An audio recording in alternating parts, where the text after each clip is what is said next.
ಅಮೃತಜ್ಞಾನ ವಾಹಿನಿಯ ಎಲ್ಲಾ ವೀಕ್ಷಕರಿಗೂ ಆದರದ ಸ್ವಾಗತ. ಈ ದಿನದಂದು ಜನ್ಮದಿನ ಹಾಗೂ ಮದುವೆಯ ವಾರ್ಷಿಕೋತ್ಸವ ಆಚರಿಸಿಕೊಳ್ಳುತ್ತಿರುವ ವೀಕ್ಷಕರಿಗೆಲ್ಲರಿಗೂ ಹಾರ್ದಿಕ ಶುಭಾಶಯಗಳು. ಇಂದಿನ ಪಂಚಾಂಗ ವಿಶ್ವಾವಸುನಾಮ ಸಂವತ್ಸರ ಉತ್ತರಾಯಣ ಶಿಶಿರ ಋತು ಫಾಲ್ಗುಣ ಮಾಸ ಕೃಷ್ಣ ಪಕ್ಷ 4 ಮಾರ್ಚ್ 2026 ಬುಧವಾರ. ಸೂರ್ಯೋದಯ ಬೆಳಗ್ಗೆ 6:43, ಸೂರ್ಯಾಸ್ತ ಸಂಜೆ 6:35. ಚಂದ್ರೋದಯ ರಾತ್ರಿ 7:18, ಚಂದ್ರಾಸ್ತ ಬೆಳಗ್ಗೆ 6:58. ಇಂದಿನ ತಿಥಿ ಪ್ರತಿಪದ ಸಂಜೆ 4:26 ರವರೆಗೆ, ನಂತರ ದ್ವಿತೀಯ. ಯೋಗ ಧೃತಿ ಬೆಳಗ್ಗೆ 8:52 ರವರೆಗೆ, ನಂತರ ಶೂಲ. ನಕ್ಷತ್ರ ಪೂರ್ವ ಫಾಲ್ಗುಣಿ ಬೆಳಗ್ಗೆ 7:33 ರವರೆಗೆ, ನಂತರ ಉತ್ತರ ಫಾಲ್ಗುಣಿ. ಕರ್ಣ ಕೌಲವ ಸಂಜೆ 4:48, ತೈತಿಲ ರಾತ್ರಿ 4:51, ಮಾರ್ಚ್ 5 ನಂತರ ಗರಜ. ಇಂದಿನ ಶುಭ ಮುಹೂರ್ತದಲ್ಲಿ ಬ್ರಾಹ್ಮಿ ಮುಹೂರ್ತ ಬೆಳಗಿನ ಜಾವ 4:57 ರಿಂದ 5:46, ಅಭಿಜಿತ್ ಮುಹೂರ್ತವಿಲ್ಲ. ಪ್ರಾತಃ ಸಂಧ್ಯಾ ಬೆಳಗಿನ ಜಾವ 5:21 ರಿಂದ 6:34 ರವರೆಗೆ, ಸಂಧ್ಯಾಕಾಲ ಸಂಜೆ 6:29 ರಿಂದ 7:41, ಅಮೃತಕಾಲ ರಾತ್ರಿ 12:54, ಮಾರ್ಚ್ 5 ರಿಂದ 2:32, ಮಾರ್ಚ್ 5 ರವರೆಗೆ. ಅಶುಭ ಗಳಿಗೆಗಳಲ್ಲಿ ರಾಹುಕಾಲ ಮಧ್ಯಾಹ್ನ 12:31 ರಿಂದ 2:01, ಯಮಗಂಟಕಾಲ ಬೆಳಗ್ಗೆ 8:03 ರಿಂದ 9:33 ರವರೆಗೆ, ವರ್ಜಕಾಲ ಮಧ್ಯಾಹ್ನ 3:02 ರಿಂದ 4:41, ದುರ್ಮುಹೂರ್ತ ಮಧ್ಯಾಹ್ನ 12:08 ರಿಂದ 12:55 ರವರೆಗೆ. ಬೆಳಗ್ಗೆ 7:33 ರವರೆಗೆ ತಾರಬಲ ಇರುವ ನಕ್ಷತ್ರಗಳು: ಅಶ್ವಿನಿ, ಕೃತ್ತಿಕ, ರೋಹಿಣಿ, ಆರ್ದ್ರ, ಪುಷ್ಯ, ಮಗ, ಉತ್ತರ ಫಾಲ್ಗುಣಿ, ಹಸ್ತ, ಸ್ವಾತಿ, ಅನುರಾಧ, ಮೂಲ, ಉತ್ತರಾಷಾಢ, ಶ್ರವಣ, ಶತಭಿಷ, ಉತ್ತರ ಭಾದ್ರಪದ. ಮಾರನೆಯ ದಿನ ಮುಂಜಾನೆಯವರೆಗೆ ತಾರಬಲ ಇರುವ ನಕ್ಷತ್ರಗಳು: ಭರಣಿ, ರೋಹಿಣಿ, ಮೃಗಶಿರ, ಪುನರ್ವಸು, ಆಶ್ಲೇಷ, ಪೂರ್ವ ಫಾಲ್ಗುಣಿ, ಹಸ್ತ, ಚಿತ್ತ, ವಿಶಾಖ, ಜ್ಯೇಷ್ಠ, ಪೂರ್ವಾಷಾಢ, ಶ್ರವಣ, ಧನಿಷ್ಠ, ಪೂರ್ವ ಭಾದ್ರಪದ, ರೇವತಿ. ಮಧ್ಯಾಹ್ನ 1:45 ರವರೆಗೆ ಚಂದ್ರಬಲ ಇರುವ ರಾಶಿಗಳು: ಮಿಥುನ, ಸಿಂಹ, ತುಲಾ, ವೃಶ್ಚಿಕ, ಕುಂಭ, ಮೀನ. ಮಾರನೆಯ ದಿನ ಮುಂಜಾನೆಯವರೆಗೆ ಚಂದ್ರಬಲ ಇರುವ ರಾಶಿಗಳು: ಮೇಷ, ಕರ್ಕ, ಕನ್ಯಾ, ವೃಶ್ಚಿಕ, ಧನು, ಮೀನ. ಈಗ ಗ್ರಹಣದ ಫಲ ಯಾವ ರಾಶಿಯವರಿಗೆ ಏನೇನು ಫಲ ತಿಳಿಯೋಣ. ಮೇಷರಾಶಿ. ಈ ರಾಶಿಯವರಿಗೆ ಗ್ರಹಣವು 5ನೇ ಮನೆಯಲ್ಲಿ ನಡೆಯುತ್ತದೆ. ವ್ಯಾಪಾರ ವ್ಯವಹಾರಗಳಲ್ಲಿ ಜಾಗ್ರತೆ ವಹಿಸಬೇಕು. ಯಾವುದೇ ವ್ಯವಹಾರಗಳಲ್ಲಿ ಈ ಸಮಯದಲ್ಲಿ ಹೂಡಿಕೆ ಮಾಡಬೇಡಿ, ಅದು ಗ್ಯಾಮ್ಲಿಂಗ್, ಷೇರು ಮಾರ್ಕೆಟಿಂಗ್ಗೂ ಅನ್ವಯಿಸುವುದು. ವಿದೇಶಿ ಸಂಬಂಧಿ ವಿಷಯಗಳಲ್ಲಿ ಯಾವುದೇ ಮುಖ್ಯ ನಿರ್ಧಾರಗಳನ್ನು ತೆಗೆದುಕೊಳ್ಳುವುದು ಬೇಡ. ಒಡಹುಟ್ಟಿದವರ ವಂಚನೆಗೆ ಒಳಗಾಗಬಹುದು. ಹೊಸದಾಗಿ ವ್ಯಾಪಾರ ಪ್ರಾರಂಭಿಸದಿರುವುದು ಉತ್ತಮ. ಕುಟುಂಬದವರ ಆರೋಗ್ಯದಲ್ಲಿ ತೊಂದರೆಗಳು ಬರೋ ಸಾಧ್ಯತೆ ಇರೋದ್ರಿಂದ ಅದರ ಬಗ್ಗೆ ಗಮನ ವಹಿಸಿ. ಮಕ್ಕಳ ಆರೋಗ್ಯ ಮತ್ತು ಅವರ ನಡೆನುಡಿಗಳ ಮೇಲೆ ಗಮನವಿರಲಿ. ಈ ಸಮಯದಲ್ಲಿ ಮಕ್ಕಳಿಗೆ ಓದಿನಲ್ಲಿ ಆಸಕ್ತಿ ಕಮ್ಮಿಯಾಗಬಹುದು. ಸಂತಾನಕ್ಕಾಗಿ ಪ್ರಯತ್ನಿಸುತ್ತಿರುವವರು ಗ್ರಹಣ ಕಳೆದ ವಾರದ ನಂತರ ಪ್ರಯತ್ನಿಸಿ. ದಾಂಪತ್ಯ ಜೀವನದಲ್ಲಿ ಹಾಗೂ ಪ್ರೇಮಿಗಳಲ್ಲಿ ವಾಗ್ವಿವಾದಗಳಾಗಬಹುದು. ತಾಳ್ಮೆ ವಹಿಸಿ ಅನವಶ್ಯಕ ಜಗಳಗಳನ್ನು ತಪ್ಪಿಸಿದರೆ ದೃಢವಾಗಿ ಹೊರಹೊಮ್ಮುವಿರಿ. ಆಂತರಿಕ ಬೆಳವಣಿಗೆಗೆ ಆಧ್ಯಾತ್ಮವನ್ನು ಸ್ವೀಕರಿಸಬಹುದು. ಆಹಾರ ಸೇವನೆಯಲ್ಲಿ ಎಚ್ಚರವಿರಲಿ, ವಿಷಾಹಾರ ಸೇವನೆಯಾಗಬಹುದು. ಗರ್ಭಿಣಿ ಸ್ತ್ರೀಯರು ಹೆಚ್ಚಿನ ಜಾಗ್ರತೆ ವಹಿಸಿ. ಗ್ರಹಣದ ಸಮಯದಲ್ಲಿ ಮನೆಯಲ್ಲೇ ಉಳಿಯಿರಿ. ಪರಿಹಾರ: ಅಕ್ಕಿದಾನ ಮಾಡಿ, ಶಿವ ಮಂತ್ರ ಪಠಿಸಿ. ವೃಷಭ ರಾಶಿ. ಈ ರಾಶಿಯವರಿಗೆ ಸೂರ್ಯಗ್ರಹಣ 4ನೇ ಮನೆಯಲ್ಲಿ ನಡೆಯುತ್ತದೆ. ತಾಯಿ, ಆಸ್ತಿ, ಮನೆ ಹಾಗೂ ಭಾವನಾತ್ಮಕ ನೆಲೆ ಸೂಚಿಸುತ್ತದೆ. ಕೆಲಸದ ಯಾವುದೇ ಮುಖ್ಯ ನಿರ್ಧಾರಗಳನ್ನು ಈ ತಿಂಗಳು ಮುಗಿಯೋ ತನಕ ತೆಗೆದುಕೊಳ್ಳದಿರುವುದು ಉತ್ತಮ. ಆರೋಗ್ಯದಲ್ಲಿ ವ್ಯತ್ಯಾಸವಾಗುವ ಸಂಭವವಿದೆ. ವೃತ್ತಿ ಜೀವನದ ಒತ್ತಡಗಳು ಕುಟುಂಬದ ಮೇಲೆ ಪರಿಣಾಮ ಬೀರಬಹುದು. ತಾಯಿಯ ಆರೋಗ್ಯದಲ್ಲಿ ವ್ಯತ್ಯಾಸಗಳಾಗಬಹುದು ಅಥವಾ ತಾಯಿ ಸಂಬಂಧಿಕರೊಡನೆ ಭಿನ್ನಾಭಿಪ್ರಾಯಗಳಾಗಬಹುದು. ಅವರನ್ನು ಗೌರವದಿಂದ ಕಾಣಿರಿ. ಕೆಲಸದ ಸ್ಥಳದಲ್ಲಿ ನೀವು ಆಡೋ ಮಾತಿನ ಮೇಲೆ ನಿಗಾ ಇರಲಿ. ಆಲಸ್ಯ, ಗೊಂದಲ ಮತ್ತು ಕೆಲಸದಲ್ಲಿ ನಿರಾಸಕ್ತಿ ನಿಮ್ಮನ್ನು ಬಾಧಿಸಬಹುದು. ನಿಮ್ಮ ಸಂಗಾತಿಯೊಡನೆ ಜಗಳಗಳಾಗುವ ಸಂಭವವಿದೆ. ಟ್ರಾನ್ಸ್ಫರ್ ಅಥವಾ ಸ್ಥಳ ಬದಲಾವಣೆಯಾಗಬಹುದು. ರಿಯಲ್ ಎಸ್ಟೇಟ್, ಆಸ್ತಿ ಅಥವಾ ಮನೆ ಖರೀದಿಯ ಬಗ್ಗೆ ಜಾಗ್ರತೆ ವಹಿಸಿ. ಈ ಸಮಯದಲ್ಲಿ ವಾಹನ ಖರೀದಿ ಮಾಡಬೇಡಿ. ವಾಹನ ಚಾಲನೆಯಲ್ಲೂ ಎಚ್ಚರ ವಹಿಸಿ. ಮಿಥುನ ರಾಶಿ. ಈ ರಾಶಿಯ 3ನೇ ಮನೆಯಲ್ಲಿ ನಡೆಯುತ್ತದೆ. ಕೆಲಸದಲ್ಲಿ ಗೊಂದಲ ಮತ್ತು ಸಣ್ಣ ಪುಟ್ಟ ಸಮಸ್ಯೆಗಳು ಕಾಡುತ್ತವೆ. ಇದು ನಿಮ್ಮ ಆರೋಗ್ಯದ ಮೇಲೆ ಪರಿಣಾಮ ಬೀರಬಹುದು. ತಂದೆಗೆ ಆರೋಗ್ಯ ಅಥವಾ ಇತರೆ ಸಮಸ್ಯೆ ಬರಬಹುದು. ಒಡ ಹುಟ್ಟಿದವರೊಡನೆ ಮತ್ತು ನೆರೆಹೊರೆಯವರೊಡನೆ ಉತ್ತಮ ಬಾಂಧವ್ಯವಿಟ್ಟುಕೊಳ್ಳಿ. ಅವರಿಗೆ ನಿಮ್ಮ ಸಹಾಯದ ಅವಶ್ಯಕತೆ ಇದ್ದಲ್ಲಿ ಸಹಕರಿಸಿ. ಸದ್ಯಕ್ಕೆ ಪ್ರಯಾಣ ಮಾಡದಿರುವುದು ಒಳ್ಳೆಯದು. ಅದು ದೂರ ಅಥವಾ ಸಣ್ಣ ಪ್ರಯಾಣವಾಗಿರಬಹುದು, ಅಂದರೆ ಗ್ರಹಣದ ವಾರಕ್ಕೆ ಮುಂಚೆ ಮತ್ತು ಗ್ರಹಣದ 1 ವಾರದ ನಂತರ. ಸೋಷಿಯಲ್ ಮೀಡಿಯಾ, ಬ್ಯಾಂಕಿಂಗ್, ಹಣಕಾಸಿನ ಸಂಸ್ಥೆಗಳು ಜೊತೆ ಯೋಚನೆ ಮಾಡಿ ವ್ಯವಹರಿಸಿ. ಆಡು ಮಾತು ಹಾಗೂ ಬರಹ ಸಂವಹನೆಯಲ್ಲಿ ಎಚ್ಚರವಿರಲಿ, ಇಲ್ಲದಿದ್ದಲ್ಲಿ ಕೆಟ್ಟ ಹೆಸರು ಬರಬಹುದು. ಈ ಸಮಯದಲ್ಲಿ ಯಾರನ್ನೂ ಅತಿಯಾಗಿ ನಂಬಬೇಡಿ. ಈ ಸಮಯ ನಿಮಗೆ ತಾಳ್ಮೆ ಹಾಗೂ ಇಚ್ಛಾಶಕ್ತಿಯ ವೃದ್ಧಿಗೆ ಸಹಕರಿಸುವುದು ಪರಿಹಾರ. ಕಟಕ ರಾಶಿ. ಈ ರಾಶಿಯ 2ನೇ ಮನೆಯಲ್ಲಿ ಸೂರ್ಯಗ್ರಹಣ ನಡೆಯುತ್ತದೆ. ಅಸುರಕ್ಷಿತ ಹಾಗೂ ಅರಿಯದ ಆತಂಕ, ಭಯ ಇರುವುದು. ಆರೋಗ್ಯದ ಕಡೆ ಹೆಚ್ಚು ಗಮನವಹಿಸಿ. ದಂತ ಸಮಸ್ಯೆ ಹಾಗೂ ಹೃದಯ ಸಂಬಂಧಿ ಕಾಯಿಲೆ ಉಳ್ಳವರಿಗೆ ಉಲ್ಬಣವಾಗುವ ಸಾಧ್ಯತೆ ಇದೆ. ಹಾಗಾಗಿ ವೈದ್ಯರ ಬಳಿ ಹೋಗುವುದು ತಪ್ಪಿಸಬೇಡಿ. ಹೆಚ್ಚಿನ ಹಣ ವ್ಯಯವಾಗುತ್ತೆ. ವೃಥಾ ಖರ್ಚುಗಳು ಹೆಚ್ಚಾಗಬಹುದು. ಹಾಗಾಗಿ ಯಾವುದೇ ಮುಖ್ಯ ಹಣಕಾಸಿನ ನಿರ್ಧಾರಗಳನ್ನು ತೆಗೆದುಕೊಳ್ಳಬೇಡಿ. ಯಾವುದೇ ಮುಖ್ಯ ವ್ಯಾಪಾರ ಹೂಡಿಕೆಗಳನ್ನು ಮಾಡದಿರುವುದು ಒಳಿತು. ನಿಮಗೆ ಬರಬೇಕಾದ ಹಣ ಸಿಲುಕಿ ಹಾಕಿಕೊಳ್ಳಬಹುದು. ಸಾಲ ತೆಗೆದುಕೊಳ್ಳುವುದಾಗಲಿ ಕೊಡುವುದಾಗಲಿ ಬೇಡ. ಮಾತಿನ ಮೇಲೆ ಹಿಡಿತವಿರಲಿ. ಮನೆಯವರೊಡನೆ ಜಗಳಗಳಾಗುವ ಸಂಭವವಿದೆ. ಆಹಾರ ಕ್ರಮ ಸರಿಯಾಗಿಟ್ಟುಕೊಳ್ಳಿ. ಅತಿಯಾದ ಹೊರಗಿನ ಹಾಗೂ ತಾಮಸಿಕ ಆಹಾರ ಸೇವನೆ ಸದ್ಯಕ್ಕೆ ಬೇಡ. ಇಲ್ಲದಿದ್ದಲ್ಲಿ ಇದು ಅನಾರೋಗ್ಯಕ್ಕೆ ಕಾರಣವಾಗಬಹುದು. ದಂಪತಿಗಳ ಮಧ್ಯೆ ಸಾಮರಸ್ಯ ಕಮ್ಮಿಯಾಗುವುದು, ಇಲ್ಲವೇ ಸಂಗಾತಿಯ ಆರೋಗ್ಯದಲ್ಲಿ ಏರುಪೇರುಗಳಾಗಬಹುದು. ಪರಿಹಾರ. ಸಿಂಹರಾಶಿ. ಈ ರಾಶಿಯ ಜನ್ಮದಲ್ಲಿ ಗ್ರಹಣ ನಡೆಯುತ್ತಿದೆ. ಆತ್ಮವಿಶ್ವಾಸ ಕುಗ್ಗಬಹುದು. ಸ್ವಯಂ ಶಂಕೆ ಬಾಧಿಸಬಹುದು. ನಿಮ್ಮ ಆರೋಗ್ಯದ ಬಗ್ಗೆ ವಿಶೇಷ ಧ್ಯಾನವಿಡಿ ಹಾಗೂ ತಾಳ್ಮೆಯಿಂದಿರಿ. ಸ್ಕಿನ್ ಅಲರ್ಜಿಗಳಾಗಬಹುದು. ನಿಮ್ಮ ಬಾಳ ಸಂಗಾತಿಯ ಮಧ್ಯೆ ಸಮಸ್ಯೆಗಳು ಬರೋ ಸಾಧ್ಯತೆ ಇದೆ. ಈಗಾಗಲೇ ವಿವಾದಗಳು ನಡೆಯುತ್ತಿದ್ದರೆ ಅದು ಉಲ್ಬಣವಾಗುವುದು. ಹಾಗಾಗಿ ಈ ಸಮಯದಲ್ಲಿ ಯಾವುದೇ ಇತ್ಯರ್ಥ ಮಾಡುವುದು ಬೇಡ. ವಿವಾಹದ ಮಾತುಕತೆ ನಡೆಯುತ್ತಿದ್ದರೂ ಕೂಡ ಮುಖ್ಯ ನಿರ್ಣಯಗಳನ್ನು ಈ ಸಮಯದಲ್ಲಿ ತೆಗೆದುಕೊಳ್ಳಬೇಡಿ. ವಂಚನೆಯಾಗುವ ಸಾಧ್ಯತೆ ಇದೆ. ವೃತ್ತಿಪರ ಒತ್ತಡಗಳು ಹೆಚ್ಚಿರಬಹುದು.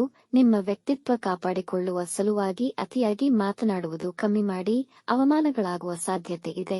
ವೃತ್ತಿ ಸ್ಥಳದಲ್ಲಿ ಜಾಗರೂಕತೆಯಿಂದ ಕಾರ್ಯನಿರ್ವಹಿಸಿ. ನಿಮ್ಮ ಶಕ್ತಿಗೆ ಮೀರಿ ಬಾಧ್ಯತೆಗಳನ್ನು ತೆಗೆದುಕೊಳ್ಳಬೇಡಿ.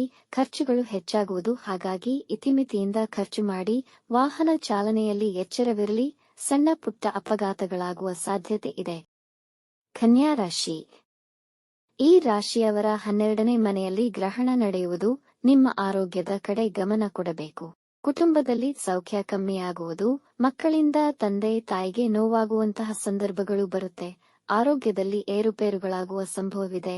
ಈ ಸಮಯ ನಿಮ್ಮ ದಿನಚರಿಯಲ್ಲಿ ಬದಲಾವಣೆಗಳನ್ನು ತರುವ ಸಮಯ. ಮಾನಸಿಕ ಖಿನ್ನತೆಯಿಂದ ನಿದ್ರಾಭಂಗವಾಗುತ್ತೆ. ಆಕಸ್ಮಿಕ ಭಯ, ಅನಿಶ್ಚಿತತೆ, ಭ್ರಮೆ ಕಾಡಬಹುದು. ಅನಿರೀಕ್ಷಿತ ಖರ್ಚುಗಳು ಹೆಚ್ಚುವವು. ಕೋರ್ಟ್ ಕಚೇರಿಯ ವಿಷಯಗಳಲ್ಲಿ ಆತುರ ನಿರ್ಧಾರ ಬೇಡ. ವೃತ್ತಿಯಲ್ಲಿ ವಿದೇಶಕ್ಕೆ ಸಂಬಂಧಿಸಿದ ಸಮಸ್ಯೆಗಳು ಆಕಸ್ಮಿಕವಾಗಿ ಉದ್ಭವಿಸಬಹುದು. ದೂರ ಪ್ರಯಾಣ ಮಾಡುವುದನ್ನು ಗ್ರಹಣದ ಆಸುಪಾಸಿನಲ್ಲಿ ತಪ್ಪಿಸಿ.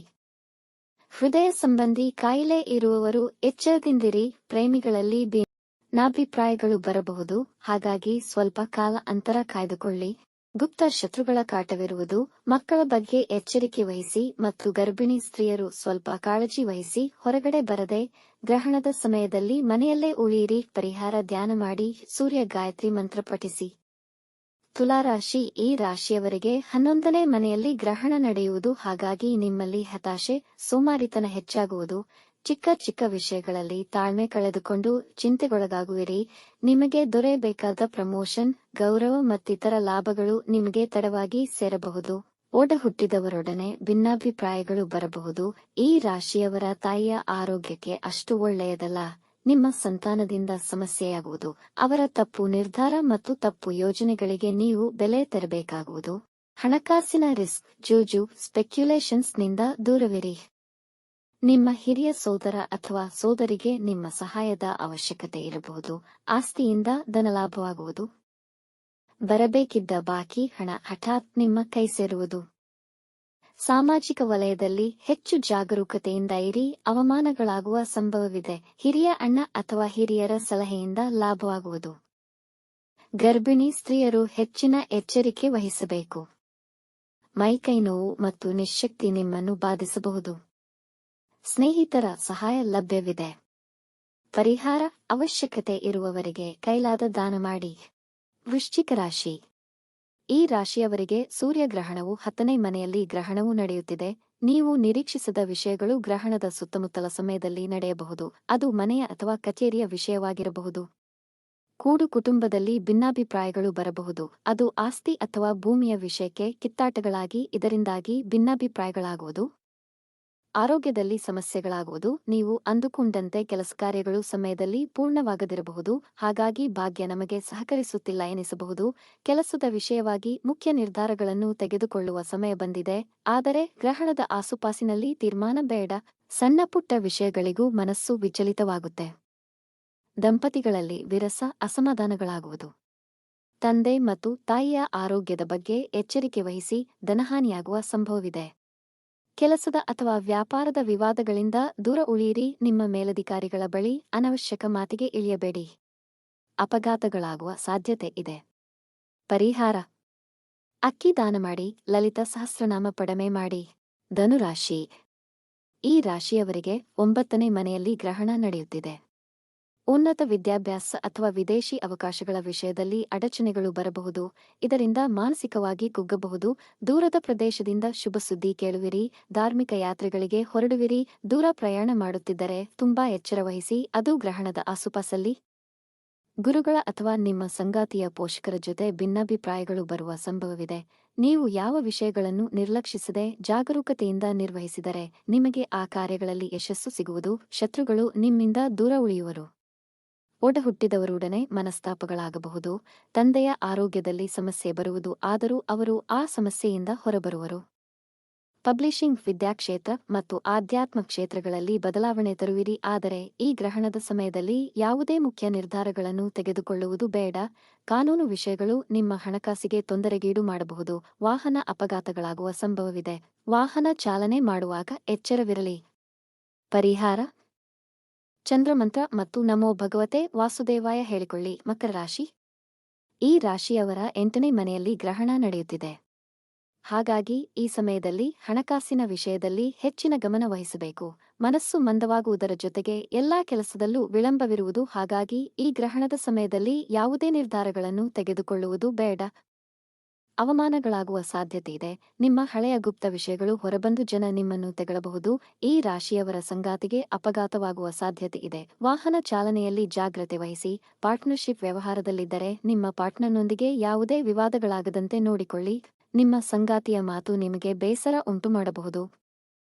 ನಿಮ್ಮ ಬ್ಯಾಂಕಿಂಗ್ ವ್ಯವಹಾರಗಳ ವಿಷಯ ಮತ್ತು ಪಾಸ್ವರ್ಡ್ಗಳ ಬಗ್ಗೆ ಎಚ್ಚರವಿರಲಿ. ಇಲ್ಲದಿದ್ದರೆ ಸಮಸ್ಯೆಗೆ ಸಿಲುಕಬೇಕಾಗುತ್ತದೆ.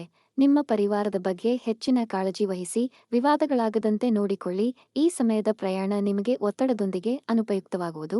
ಗುಪ್ತ ಸಿದ್ಧಿಯಲ್ಲಿ ಆಸಕ್ತಿಯಿರುವವರಿಗೆ ಈ ಸಮಯ ಅನುಕೂಲಕರವಾಗಿದೆ.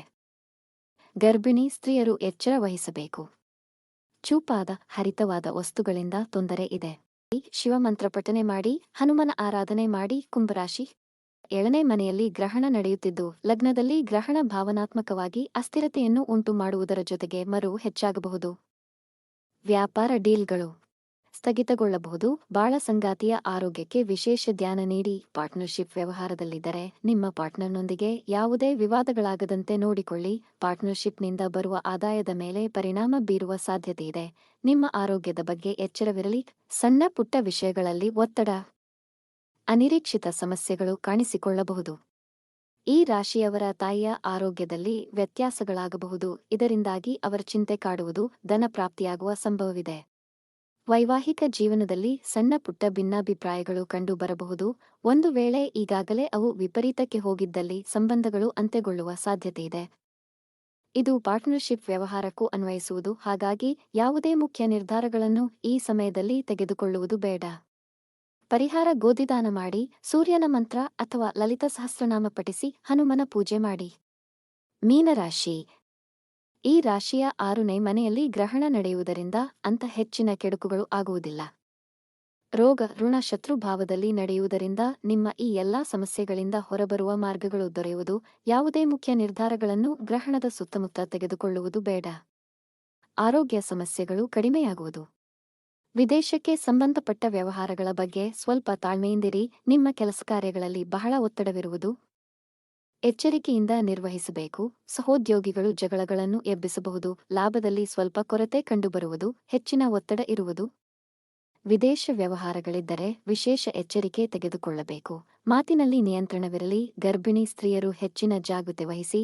ಕುಟುಂಬದ ಬೆಂಬಲ ಬಹಳ ಮುಖ್ಯವಾಗಲಿದೆ.